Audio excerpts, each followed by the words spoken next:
Hello everyone, it's Shane Kanto, your Wasteland reviewer, and this review is going to be of a film that came out quite a few years ago now, and this was more of a fun choice, and this was a film I watched a couple of days ago, 21 Jump Street.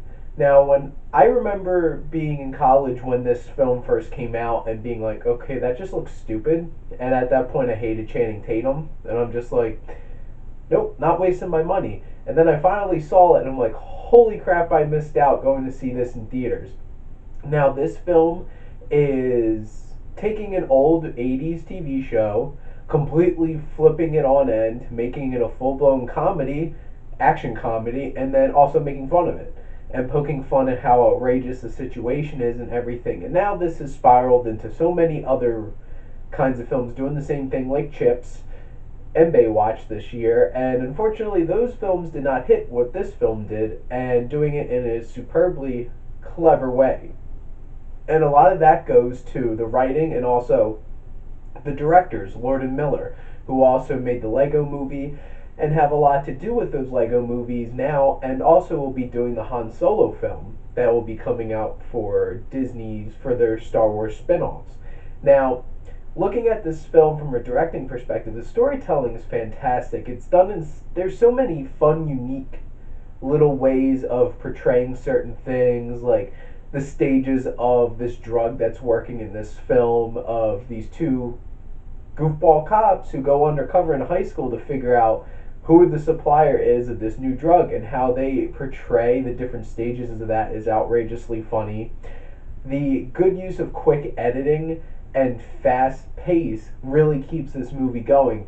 You don't get a chance for this film to even let you be bored because there's just so much fun energy going on, and how sharp the dialogue is and how quick everything's going, and boom boom boom, you're having a ball. And all that together gets pulled together so well by Lord and Miller, and it's not a super complicated story, but the way they set up such tiny hints throughout the film to unravel the story is such a fun thing too. It's just like, holy crap, that makes so much sense by the end. And in terms of the tone, this goes to dark places and acknowledges how dark and ridiculous this goes, and it keeps up the same steady tone throughout the whole film. And that is taking this and poking fun at it throughout the whole entire way.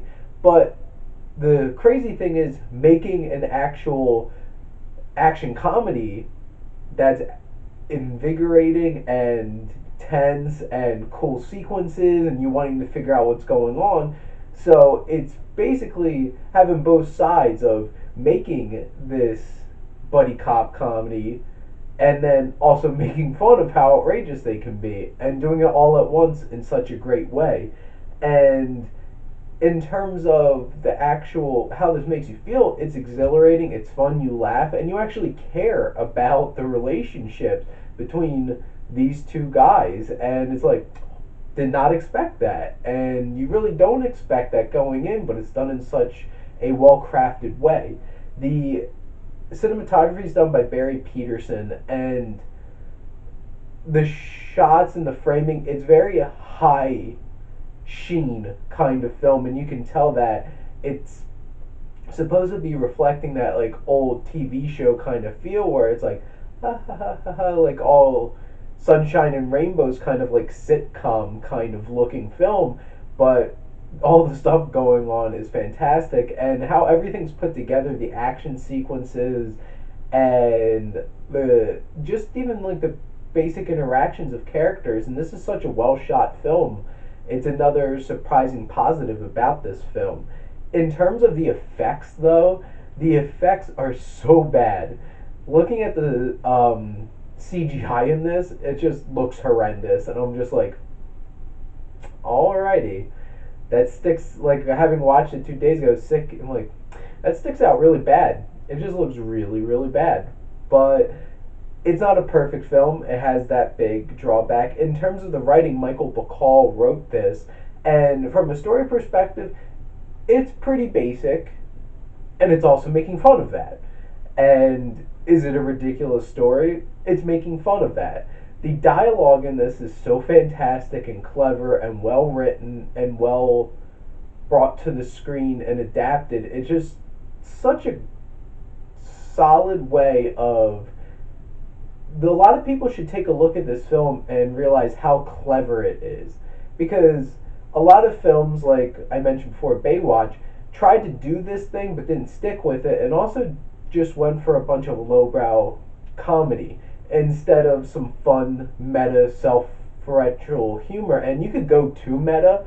This film and its sequel, 22 Jump Street, hit it at a point where it's just like, it's acknowledging how outrageous it is and really making it work. There are some jokes that fall flat, and actually some of them are kind of some sight gags. Like when they're one scene that really doesn't hit with me is when they take the drugs and they're trying to get rid of them, and they're like sticking each other's fingers in their mouths and trying to make each other throw up, and it's just like, okay, it's a little bit, a little too much, but it's very rare you're gonna find a movie where every single joke hits, but almost all of them do in this film, and it's a lot from the very slick and clever writing, but also the performances in this film.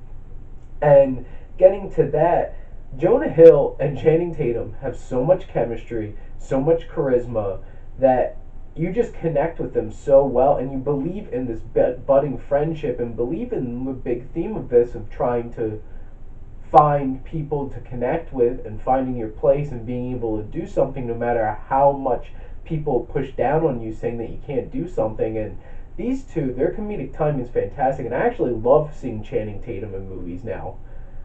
Ironically, after I absolutely hated him before I saw this movie, but he really has shown that he can do a lot. And I get excited. Like, I'm excited to see him in the upcoming Kingsman film. And he's working with some interesting directors now, like the Coen brothers, and worked with Quentin Tarantino. They were smaller roles, but he got a chance to shine in those films, and he really shines in this film. And you take a look at Brie Larson and Dave Franco, they have some supporting roles, but they do a fantastic job and really put like a big splash for them on their careers, and I'm glad to see that. Brie Larson's skyrocketing. She has an Oscar, and she's going to be Captain Marvel, so that's pretty cool. And then you have Rob Riggle and Ellie Kemper she's from The Unbreakable Kimmy Schmidt. They have two very smaller supporting roles, and I usually hate Rob Riggle. I thought he was fantastic in this movie, and they're really on their game. And then the two real standout supporting characters for me, Ice Cube really owns what he does in this movie and has some of the biggest laughs, and can't wait to talk about the sequel because he has some scenes in that are absolutely hilarious. And then you have Nick Offerman, who I love. Ron Swanson, Parks and Rec, one of my favorite characters in any TV show. He is the perfect person to bring on here to play this captain who's literally there to poke fun at the movie and how outrageous it is. And his dry humor works so well in that meta character that he's playing. Overall, this is a ridiculously fun movie, and I'm still surprised about how well made this movie is.